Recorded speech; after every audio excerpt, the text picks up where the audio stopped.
voudrais faire une genre de continuité avec ce qu'on a vu la semaine dernière. On s'est arrêté sur ce thème afin que nos prières soient exaucées. Et on a vu que malheureusement, il pouvait y avoir des choses qui faisaient que nos prières ne soient pas exaucées parce qu'il y a comme des blocages. Vous voyez ? Alors, je ne vais pas revenir sur tout ce que j'ai dit la semaine dernière. Vous pouvez retrouver ça sur le site de l'Église ou sur le Facebook. Mais je voudrais continuer, aller un petit peu plus loin et justement m'arrêter sur des choses que peut-être on considère comme des détails. Peut-être ce matin, je vais forcément mettre le doigt sur certains domaines ce matin. Et si peut-être, quelque part, ça nous concerne, qu'on puisse prendre ces choses au sérieux. Vous avez remarqué un petit caillou dans la chaussure. C'est rien. Hein. C'est rien. Mais essayez de faire quelques kilomètres avec. Le petit caillou, le petit détail, là, au bout d'un moment, vous allez avoir mal. Hein. Une petite épine dans le doigt. Ou dans le doigt ou ailleurs d'ailleurs. Hein. C'est rien, hein. Mais laissez-la. Et vous allez voir qu'au bout d'un moment, vous risquez peut-être même au pire de faire une infection. Vous voyez, ces petits détails. Alors regardez, on va lire un premier texte, une histoire que nous connaissons dans l'évangile de Matthieu, chapitre 1er et verset 18, jusqu'au verset 25. Matthieu, chapitre 1er, verset 18. Il est dit ceci. Voici de quelle manière arriva la naissance de Jésus-Christ. J'attire juste votre attention là-dessus. Voici de quelle manière. Parce que pour Dieu, la manière est importante. J'avais déjà eu l'occasion de le dire, de le partager, mais je crois que c'est important de réaliser que avec Dieu, la fin ne justifie pas les moyens. Parce qu'on dit, oh, la fin justifie les moyens. Non, pas avec Dieu. La manière est importante. Voici la manière, de quelle manière arriva la naissance de Jésus-Christ. Marie, sa mère, ayant été fiancée à Joseph, se trouva enceinte par la vertu du Saint-Esprit avant qu'ils eussent habité ensemble. Joseph, son époux, qui était un homme de bien et qui ne voulait pas la diffamer, se proposa de rompre secrètement avec elle. Et comme il y pensait, voici un ange du Seigneur lui apparut en songe et dit « Joseph, fils de David, ne crains pas de prendre avec toi Marie ta femme, car l'enfant qu'elle a conçu vient du Saint-Esprit. Elle enfantera un fils et tu lui donneras le nom de Jésus. C'est lui qui sauvera son peuple de ses péchés. » Tout cela arriva afin que s'accomplisse ce que le Seigneur avait annoncé par le prophète. Voici la Vierge sera enceinte, elle enfantera un fils et on lui donnera le nom d'Emmanuel, ce qui signifie Dieu avec nous. Joseph s'étant réveillé, fit ce que l'ange du Seigneur lui avait ordonné et il prit sa femme avec lui, mais il ne la connut point jusqu'à ce qu'elle eût enfanté son fils premier-né, auquel il donna le nom de Jésus. Amen. Voilà, elle est magnifique cette histoire. Hein. Quand on y repense, on la connaît, mais... et quand je lisais ça, je me disais que Dieu fasse que nous soyons tous confondus, frères et sœurs, des Joseph, des hommes et des femmes de bien. Et vous savez, ça c'est important. Pourquoi ? Parce que regardez ce que dit le livre des Proverbes. Proverbe 12, verset 2, il est dit ceci, « L'homme de bien obtient la faveur de l'Éternel. Mais l'Éternel condamne celui qui est plein de malice. » Voyez ? L'homme de bien. Que Dieu fasse qu'on soit des hommes et des femmes de bien.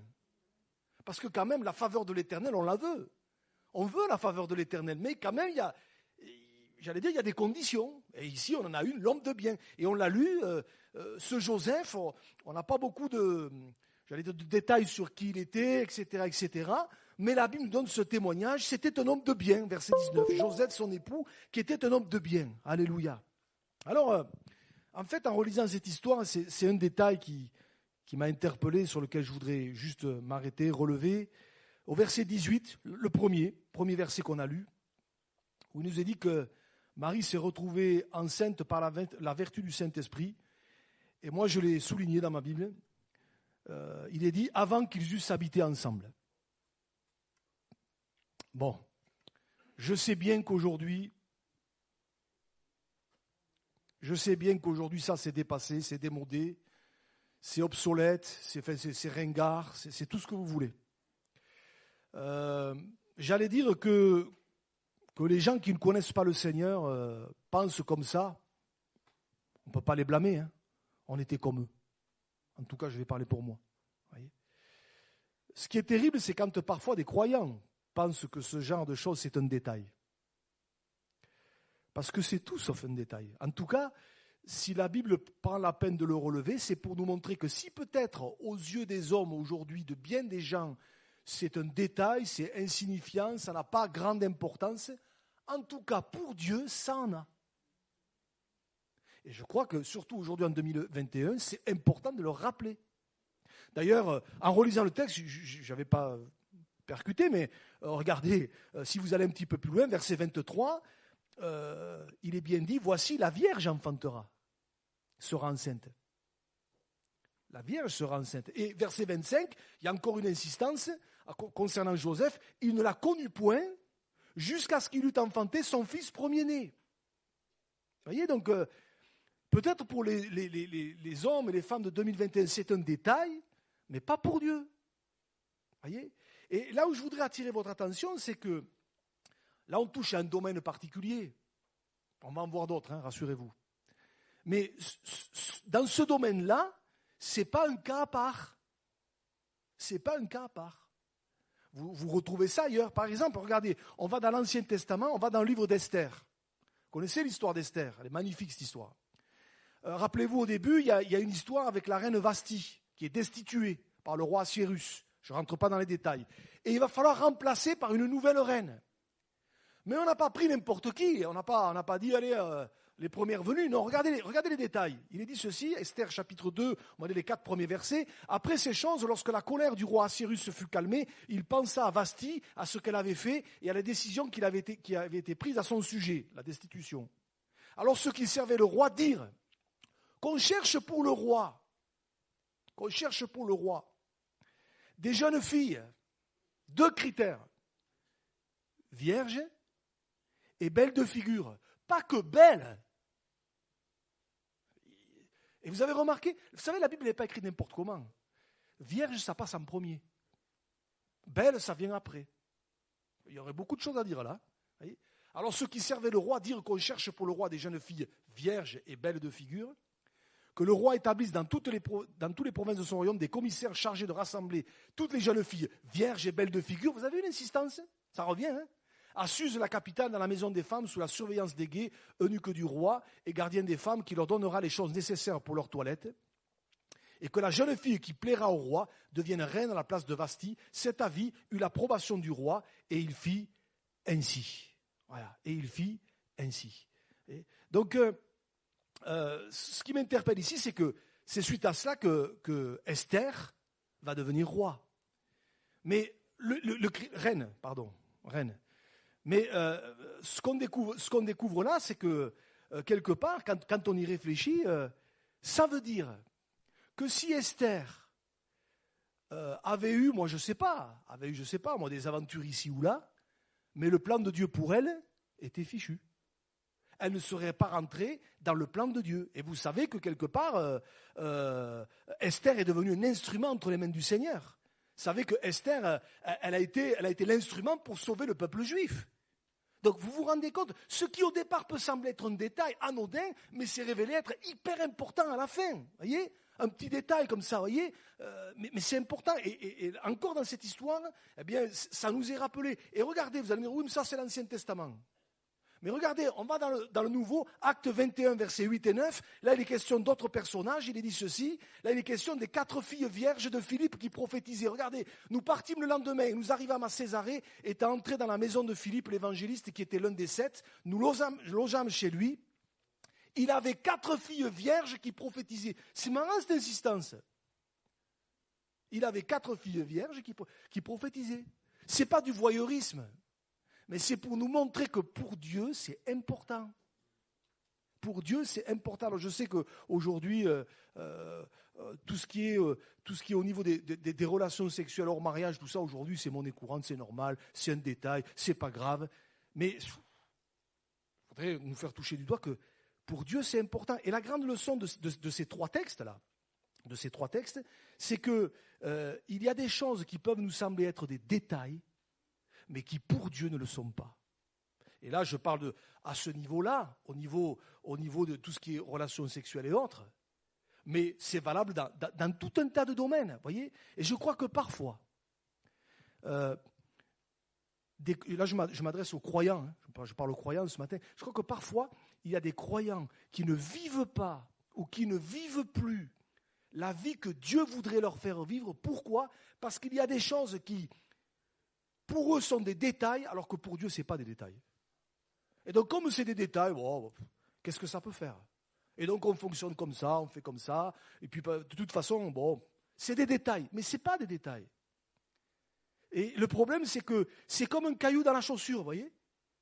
C'est comme un caillou dans la chaussure. On peut faire avec, hein ? Mais au bout d'un moment, ça a des conséquences.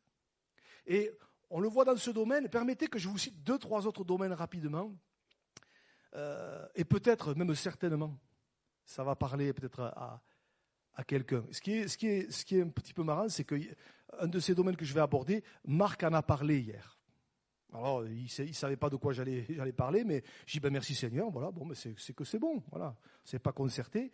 Un domaine qui peut être, comme Marc disait hier, est-ce que je le dis ou est-ce que je ne le dis pas ? Est-ce que j'en parle ou est-ce que j'en parle pas ? Je vais en parler. Bon, après, je partirai en courant, hein, par la porte de derrière. La vulgarité et la grossièreté.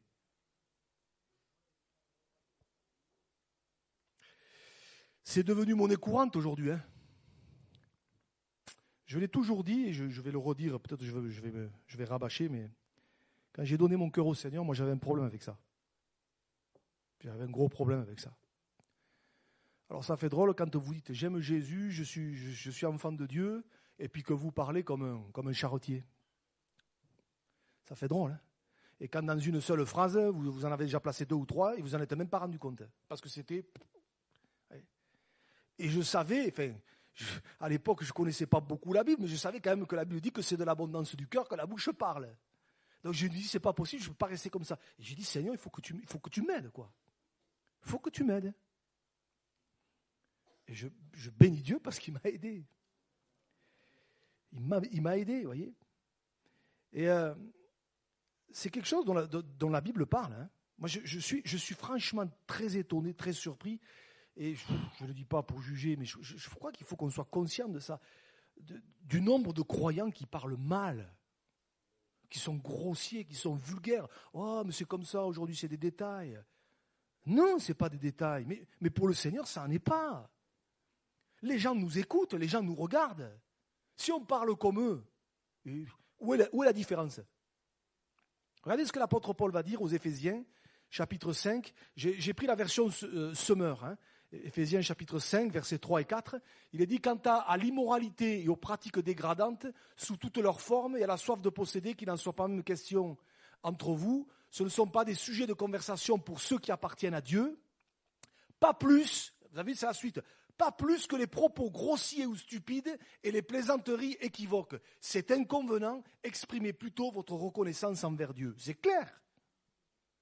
C'est clair. Voyez. Alors, quand je réfléchissais à ça, je me disais, franchement, vous allez me dire que j'exagère, mais je le fais volontairement. Est-ce que vous voyez Jésus parler grossièrement ? Bon, non, c'est Jésus quand même. Bon, alors vous allez dire, ok. Est-ce que vous voyez l'apôtre Paul ? Voilà, vous n'aurez pas aimé rencontrer l'apôtre Paul ? Vous imaginez l'apôtre Paul qui enseigne et puis là, vous avez le mot en 5 lettres qui sort.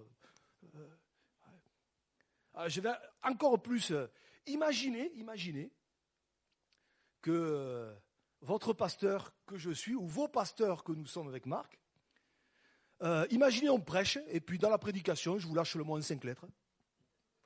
1 fois, 2 fois, 3 fois, et puis je vous en lâche un autre, et puis encore un autre, et puis encore un autre. J'espère qu'à la sortie, il y a au moins quelqu'un qui aura le courage de m'attraper et de me dire « Cyril, tu es bien gentil, on t'aime bien, mais il y a un truc qui ne va pas à mon avis. Hein. Tu veux qu'on prie pour toi ?» Il me semble que ça devrait nous choquer. Voilà. Vous allez me dire, ouais, mais c'est logique. Ouais, non, mais ça peut sembler être un détail, mais c'est important. C'est important. Et je crois qu'il faut en faire un sujet de prière, parce que Dieu regarde aux détails. Dieu est un Dieu de détails. Et moi, plus je lis la Bible, et plus je me rends compte que dans bien des domaines, Dieu va au détail. Regardez la construction de l'arche, il a donné tous les détails. Voilà.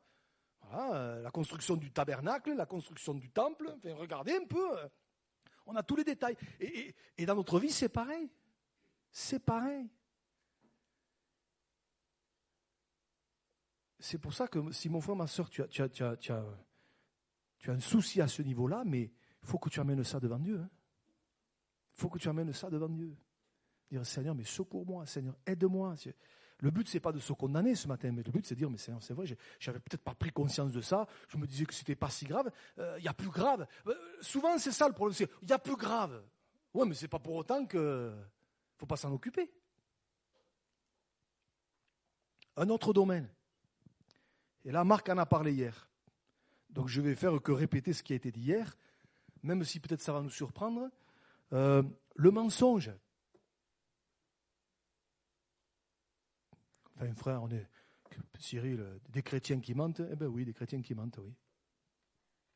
Ouais, mais aujourd'hui, tout le monde ment un peu, ou dit pas toute la vérité, ou... Enfin, vous voyez, remarquez, regardez déjà Abraham, à l'époque, il n'avait pas tout à fait dit la vérité avec Sarah. Hein.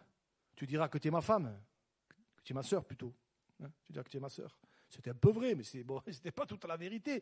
Vous voyez, on sait où ça l'a conduit, vous voyez. Mais je sais bien qu'aujourd'hui, le mensonge, ou pas dire toute la vérité, ou que des demi-vérités, ou que ces choses-là, c'est presque un sport national. Mais nous, on est enfants de Dieu. Et je me dis, mais c'est pas possible. D'ailleurs, regardez ce que Paul dit aux Éphésiens, Éphésiens chapitre 4, verset 25. Il dit ceci. C'est pourquoi, alors Marc hier l'a lu dans les Colossiens, donc j'ai dit c'est marrant, mais c'est dit aux Colossiens, c'est dit aussi aux Éphésiens, c'est pourquoi renoncer au mensonge, ça veut bien dire qu'il y en avait, sinon Paul ne leur dirait pas. Je crois que le Saint-Esprit ne se trompe pas, s'il a inspiré Paul pour écrire ça, c'est que malheureusement, il y avait du mensonge. C'est pourquoi renoncer au mensonge et que chacun de vous parle selon la vérité à son prochain, car nous sommes membres les uns des autres. Voilà.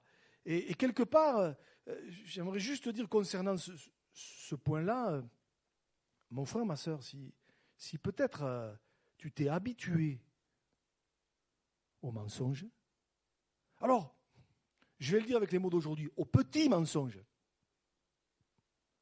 Parce qu'on dira toujours comme ça, oui, mais bon, c'est un mensonge pieux. C'est vrai que ça existe, les mensonges pieux, enfin ça existe. Dans notre esprit, souvent. Hein. C'est un mensonge pieux. Ouais, je n'ai pas tout dit, mais enfin, bon,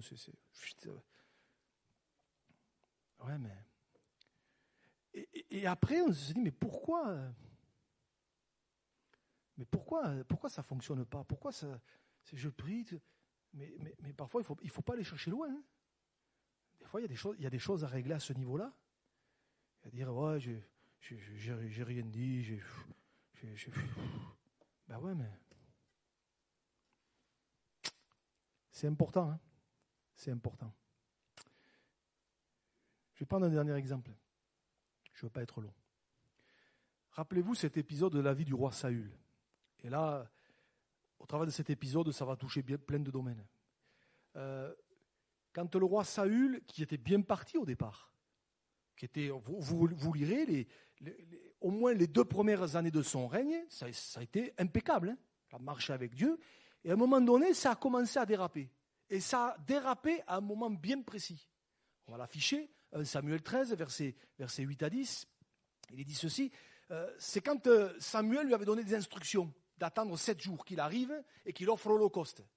Et donc il attendit 7 jours selon le terme fixé par Samuel, mais Samuel n'arrivait pas à Gilgal. Et le peuple se dispersait loin de Saül, donc il y avait la pression, quoi. Vous voyez, Samuel n'arrivait pas, le peuple se dispersait, il se retrouvait tout seul, ou presque, et en plus les Philistins, ils étaient là. Donc ça faisait méga pression, quoi. J'allais dire comme nous parfois. Des fois, on est dans des situations où il y a la pression. Pression professionnelle, pression familiale, pression financière, pression dans bien des domaines. Et qu'est-ce que fait Saül? Saül dit, amenez-moi l'holocauste et les sacrifices d'action de grâce. Et il offrit l'holocauste. Comme il achevait d'offrir l'holocauste, voici Samuel arriva, et Saül sortit au-devant de lui pour le saluer. Et vous vous rappelez que quand Samuel va arriver, il va dire, mais qu'est-ce que tu as fait ? Ah, ben quand j'ai vu que les Philistins, quand j'ai vu que tu n'arrivais pas, quand j'ai vu, je me suis fait violence et j'ai offert l'holocauste. Et Samuel va lui dire, vous relirez la suite, Samuel va lui dire, mais tu as agi en insensé.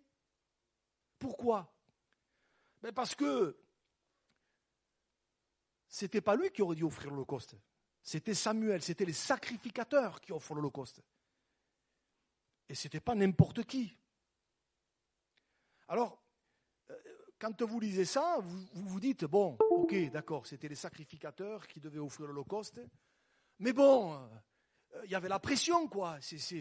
Il y avait la pression et bon, c'était compliqué, donc bon, que ce soit le sacrificateur ou pas le sacrificateur, c'est un détail. Qu'est-ce que ça peut faire ? Eh bien non. Eh bien non. Voyez ? Et il y a tellement de détails, on peut se dire, ouais, mais bon, qu'est-ce que ça peut faire ? Vous voyez, combien de fois j'ai entendu, combien de fois j'ai entendu ça ? Écoutez, frère, oui, je sais, mais je ne peux pas faire autrement. C'est là où justement se situe la bifurcation. Soit je me convainc que je ne peux pas faire autrement, ou soit je permets à Dieu de faire autrement. Et peut-être de me faire une expérience. Et peut-être de me faire goûter à quelque chose auquel je n'ai pas goûté, de me faire vivre à quelque chose auquel je n'ai pas vécu. Et c'est justement dans ces situations-là qu'on fait des expériences avec Dieu. Alors on peut se cacher en disant, je ne peux pas faire autrement. Ouais, je ne peux pas faire autrement, donc bon, j'ai un peu magouillé, j'ai un peu triché, j'ai un peu... Ben non. Et là, dans cette situation, on pourrait se dire, ouais, mais c'est quand même sévère, quand même, bon, il y avait la pression, tout ça, bon, qu'est-ce que ça peut faire du moment que le sacrifice a été fait. Eh bien non. Pourquoi ? Parce que Dieu est un Dieu de principe. Dieu est un Dieu de principe. Vous voyez ? Et je crois que c'est important de réaliser qu'il y a des choses qui pour Dieu sont importantes, même sous pression. De quoi je parle ? Je parle de la fidélité. Je parle de la crainte de Dieu. Quand je dis la crainte de Dieu, ce n'est pas la peur, hein, vous avez bien compris.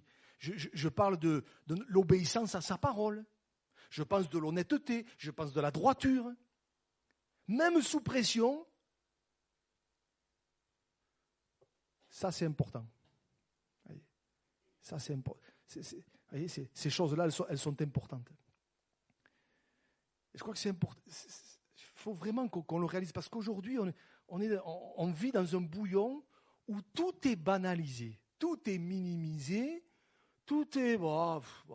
Et on baigne là-dedans. Et si on ne veille pas, eh bien, on prend cet état d'esprit, cette mentalité, et après on s'étonne que il ne se passe pas tout ce qui devrait se passer. Il y a des choses à remettre en place, à remettre en vigueur. Hein. Sous pression ou pas, Dieu attend de moi de l'obéissance. Et même si je suis sous pression, Seigneur, je ne mentirai pas. Même sous pression, Seigneur, je ne ferai pas un petit dessous de table. Même sous pression, Seigneur, je ne ferai pas comme tout le monde, quel que soit le domaine. Même sous pression, ce n'est pas grave. Seigneur, je te fais confiance. Mais c'est là qu'on va expérimenter la grâce de Dieu. C'est là qu'on va expérimenter la délivrance de Dieu. C'est là qu'on va expérimenter le surnaturel de Dieu. C'est là. Et c'est là où Dieu nous attend. Et c'est souvent là où on manque le coche. Parce qu'on se dit, mais je ne peux pas faire autrement. Si. Seigneur, je décide de te faire confiance. Et ça, l'histoire de Saül, là, j'ai parlé de lui. Vous vous rappelez, je ne t'ai pas donné le passage. Vous vous rappelez, est-ce que ça vous dit quelque chose ? L'histoire de Uza. Uza qui...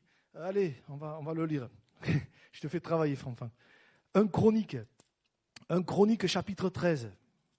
1 Chronique chapitre 13, verset 7. C'est quand verset 7 à 10. Voilà, 1 Chronique 13, 7 à 10. C'est quand David va ramener l'arche que les Philistins avaient prise. Vous vous rappelez ? Et l'arche, ça symbolisait la présence de Dieu au milieu de son peuple. C'était quelque chose d'important dans l'Ancien Testament. Vous voyez, c'était quelque chose d'important. Sauf que Dieu avait donné des indications bien précises. On ne portait pas l'arche comme ça. Hein, on ne la prenait pas sur les bras, on y va, et alors vas-y que je te pousse. Non. Regardez, 1 Chronique 13, verset 7.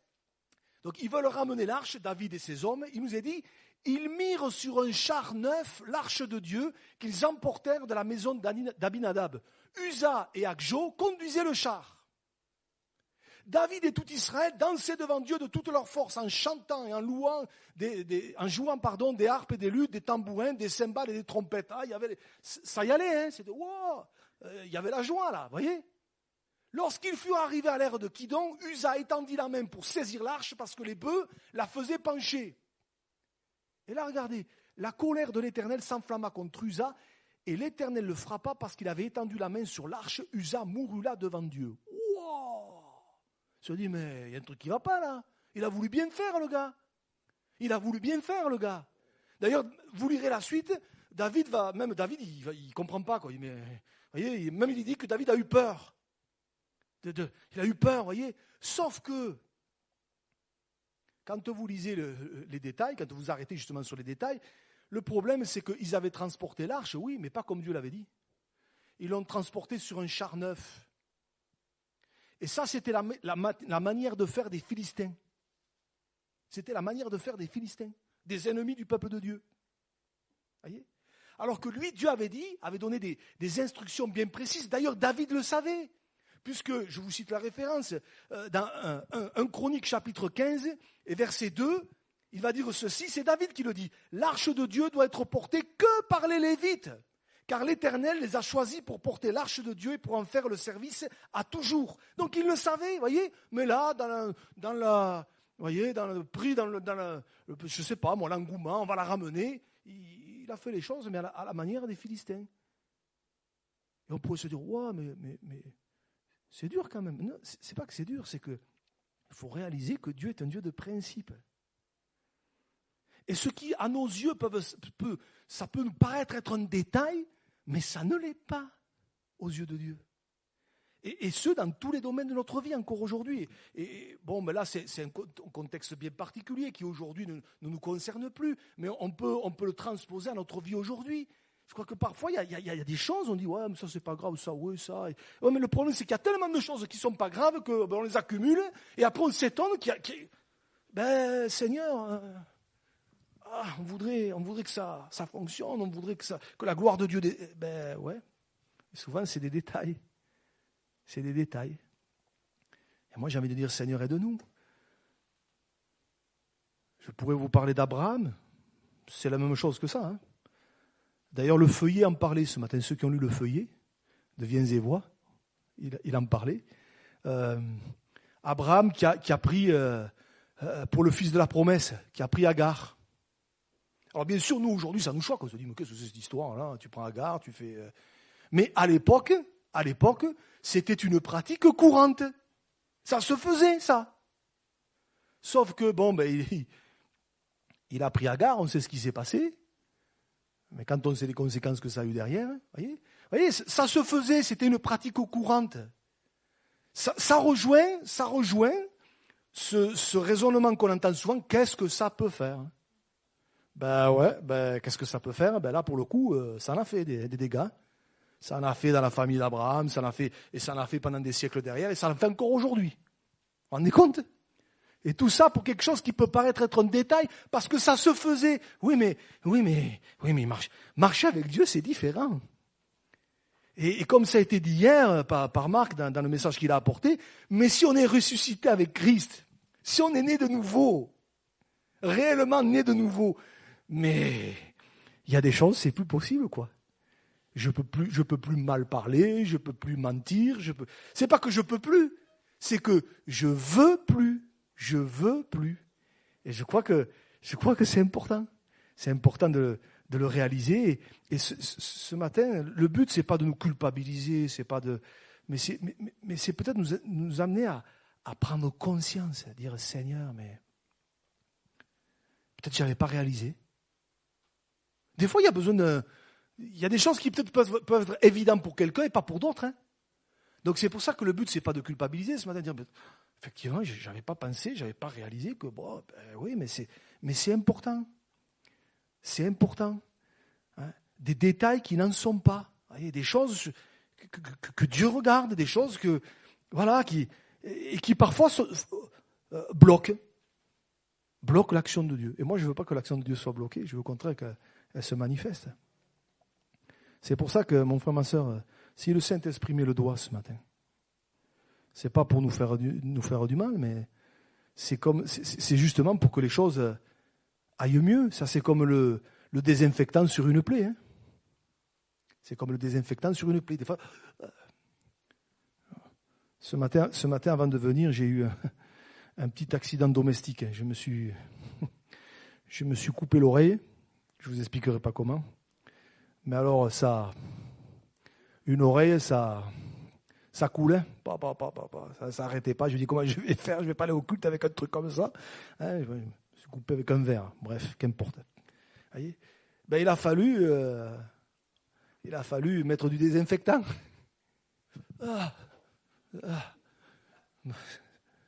Mon oreille, elle n'a pas trop aimé. Mais bon. Et des fois, c'est ce que Dieu fait. Il faut un peu de désinfectant. Et je me dis, la parole de Dieu, c'est un désinfectant. Permettez-moi cette image, mais c'est important.